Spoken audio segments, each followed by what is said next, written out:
we love Indigenous round. It rolls on, not just this week, but on to next week as well. And here are the scores from Super Saturday. It was the Dragons too good for the Sharks. The Roosters absolutely smashing the Dolphins, and the Bulldogs, they also smashed the Warriors. Now, the Warriors for the first time sit outside the top four since round 6. They hit as high as second on the NRL ladder, but are sliding down. Sean, they're in some trouble. Yes, Braith. It appears that way, doesn't it? Now, I've written down here, I feel like Webby's got this powerful message around next man up, and he's had to go so deep into the squad with, you know, the amount of boys, frontline boys that the Warriors have out at the moment. I just think that is catching up with them at the moment. You know, when you're playing against these top four sides in tricky conditions like tonight, the elite of the competition, you can start to see they're starting to separate themselves. So they've had shocking injuries, to key positions. Yeah. Right? So we know that.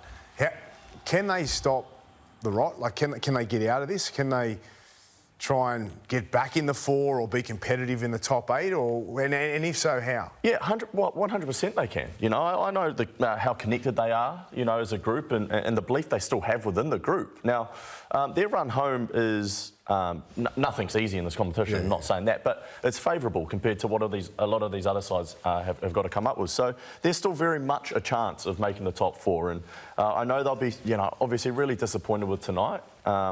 But they'll do what they do every week, you know. They'll review it, get stuck back into things, and look to bounce back next week. Yeah, they've got a good culture, and good cultures can cover a couple of key players missing. Like when Barnett went down, you thought, oh, that's hard. But they could cover that with Fisher Harris. When Metcalf went down, probably the best halfback for the Warriors the last 10 years, Metcalf. Yeah, well said. He would have done a really good job. It's just hard to cover over the top of that. Ladies and gents. But I think with the Warriors, that now they're in 5th. I feel like they should try and stay in 5th because they'll get a home final. They're probably a better chance of beating teams that finish 8th spot, and that might propel them to the next week. If they finish 4th, they're going to play, you know, Melbourne or Canberra away. Yeah. They might get beaten up there, then they might be out the straight set. So I just feel like, yeah, they want to have finishing top 4 aspirations. Obviously, if they've been on the slide a little bit, they need to reset. If they get a home final, I think that's their best chance of progressing through the finals if they can get there. It's a fair point you make. Mal, how do you see it with the Warriors at the moment? They're struggling, and I agree with Sean around, obviously, their depth is killing them, particularly around the halves, there's no doubt, and they lost another one tonight. Wayne Egan's not there as well, you know, so which is plays a pretty important part, and he's sort of everything sort of comes off Egan. But there was 12 all in the second half. Yeah. You know, they were down, was it 20-2 in the first half. But just errors, like coming out of yardage, it just cost them. So they tried to get into that field position game. They did win territory, had more ball in the second half. They just couldn't convert anything. You know, maybe, I don't know, because fatigued, or maybe because they haven't got that creativity around the 9 and the 7 and the 6.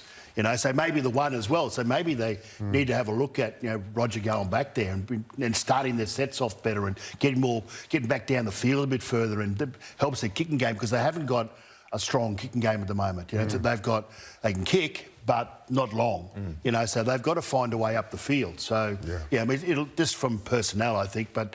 Yeah, they've got to make some tough decisions around their positional. And when you run the depth chart with the injuries and the people out, that's probably why RTS is on the wing, to make the balance of the team better. But I'm with you, at different stages when the game was there, maybe tonight, in that wet weather, his footwork, his support play, there could have been a try or two with him at fullback. In the wet, you've got to go direct, don't you? You know, so you've got to have your forwards, you know, rolling up the footy field. Your 9 becomes really important. Your 1, I reckon, becomes really important as well around the ruck, and you know, his footwork and his strength and his quick play of the ball. You work off that. Yeah, they need to come up with creativity. Yeah. You know, and I suppose when we think of that, we think Roger at fullback, hands on the ball more in good field position and attacking zones where he's got that footwork, ability to pass.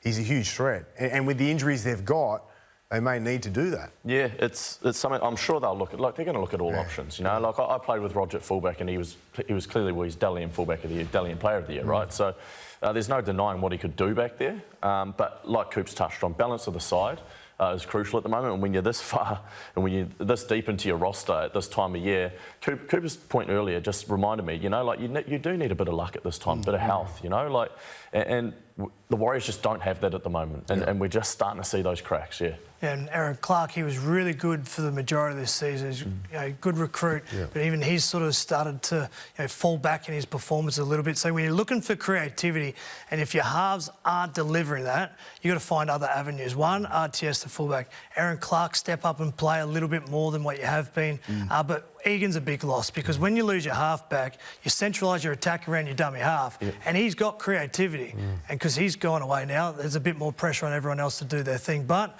they've got to deliver, because the last thing they need to be doing with that run home, which are a few winnable games, they don't want to slide way that week one is away from home. That's where they need to get their victory, I think. Sean, what did you think of Cooper's point if they Luke Metcalf's the best halfback for a long time? Well, we know that's true. Okay, sorry. Not that one. I'm not arguing that, boys. That was obvious. All right. Sorry. Was that 10 years? So that's The last decade. I personally like Jerome Hughes anyway. I was going to get to that question that Cooper just took over. Really interrupted you. Really interrupted. But let's get out to the Core Stadium, where we have the Warriors press conference. Can we just get your initial thoughts on the game?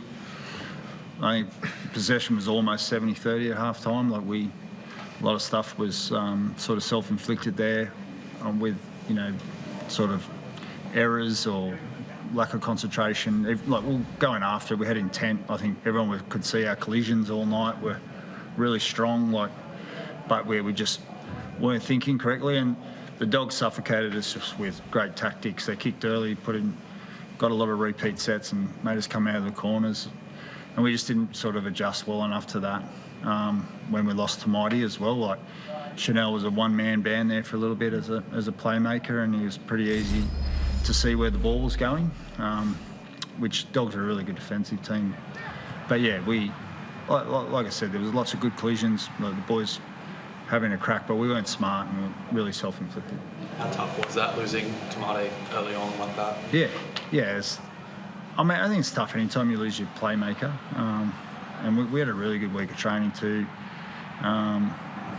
He forced his way into the team to Mighty, with some really good performances in the way he's trained all year, really.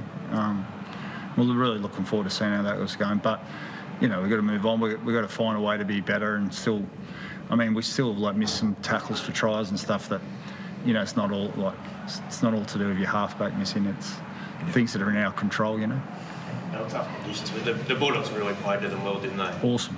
Yeah, I think they spoke about they wanted to adjust better to it, and they certainly did that really well. We had a plan around it, but we didn't execute it. Means the top four is now out of hands. Where do you do you just feel like it's a missed opportunity when you go down in such a big game like this?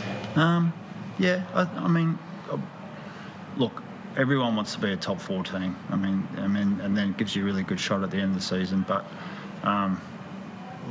tonight won't define us. We've got a lot of football to play at the back end of this year, and we've got to get back to playing our best football, and the rest of it will take care of itself. And we're confident we can do it together. We've got a good group in there that believe in each other, and they support each other. When no one's happy in there. We wish we were winning each week at the moment, but there's a lot to build off and a lot of spirit in that group, and we'll keep fighting. Fish, did it sort of feel like you were coming off your line, particularly in that first half for a lot of the time? Yeah, as we were talking about, they did their long kicks and got us down in the corner, but can't be victims of that stuff, so yeah. Fish has obviously been a tough period for the team. How do you sort of pick the guys back up and turn things around? Just week to week, but keep it real simple. On to next week, Does Tana come in next week with you?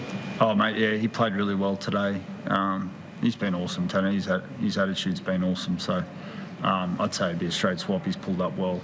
I don't see why anything would change there. But we never select the team on game day, as we like to say. But I think it's a very much a no-brainer, that one. Has Wade any chance? Or he's getting better. He's improving all the time. So, but it's one of those ones. He looks not far away all the time. But if it improves the right amount, he'll be ready to go. Thanks, guys. Cheers.